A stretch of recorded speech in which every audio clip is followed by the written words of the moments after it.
All right, there we are. And our players are loading up on the map Ohana. Chef, I'm excited. Me too, man. Me too. Why can't the IPL loading 5. screen go quicker? It's the anticipation screen, and it doesn't end. And here it goes. All right, so little known fact, I guess. If you're the Zerg here, you want to be the bottom position. Okay. How come? Look at that. Leenock's so good. Got the bottom position. If you look at the larva positioning there on the bottom player, see how the eggs and the larva are very close to the minerals because they're on the bottom side of the hatchery and the minerals are there as well. And if you go to the top position of the map, it would be very different. The eggs and the larva popping off would be farther away from the minerals rather than closer.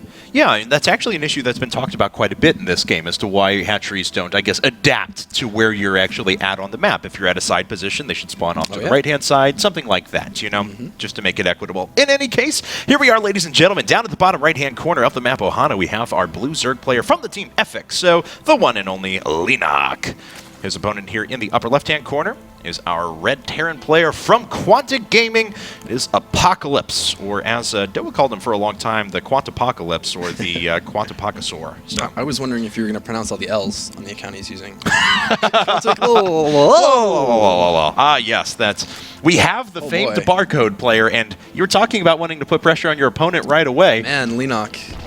He's going for it. Was it a 10 pool? Yeah, it was. I believe it was a 10 pool. So, going to start right away with some early pressure. Now, Apocalypse not doing any sort of proxy racks. You mentioned that it is pretty good on this map. I mean, if you take a look at the Leenock towers here, they only reveal so much, and there's a lot of spaces that SCVs can actually scoot around the side and put proxy racks in well-hidden positions.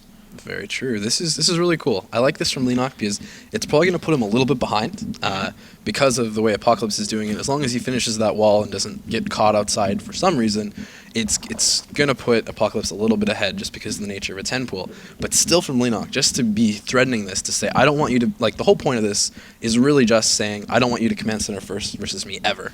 If you do, you're taking a risk and I'm not going to do this 10 pool again. And we have seen in the past some players won't just, because there are some players that will get in the habit of, okay, well, I've done this now, I've 10-pooled you, and I'm not ever going to do it again. And some players can pick up on that. But occasionally we get those very aggressive guys, as this SCV says, wait a second, that's not fun.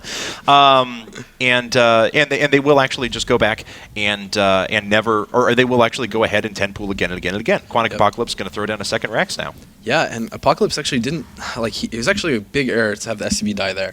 You may not think it's a big error, but just the surprise, you could tell Apocalypse was like, what, there's Zerglings out already? He didn't micro it away, he didn't try and run it away, and Leenock surrounded it beautifully. But now he doesn't know if there's gas. He doesn't know if there are more lings coming. He doesn't know, so many important things here. If there's a hatchery up, because there's probably some way that there could have been a hatchery and lings there. He doesn't have that information. And that's really, really important stuff to know. Well, Leenock trying to get some information. He's actually going to run around the top here with this Overlord. It's being chased down by a couple of Marines, but of course he sneaks his Zerglings in as soon as those run away to make sure that he doesn't actually get too close. Because if Leenock actually gets in here, he's going to see a total of 3 racks being put up. So Apocalypse has a pretty strong follow-up to this. Now, no gas, of course. I don't know if he is going to decide to expand out of this, but clearly he's trying very hard to keep Leenock's vision away. Yeah, the thing here, if you could look at the amount of units, the amount of SCVs, the amount of drones, that's what we really want to be watching here.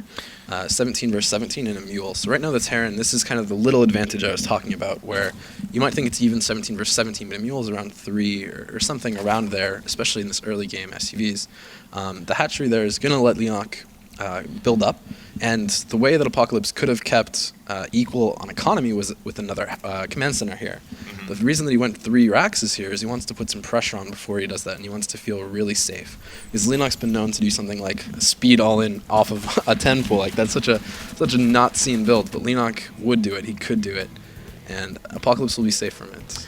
Well, Apocalypse already sending a group of Marines around the right-hand side, and we've seen this actually work to pretty great effect. You can get around the first Leenock tower, and that's the only one that Leenock has control of right now. So these 6 Marines are actually going to go undetected.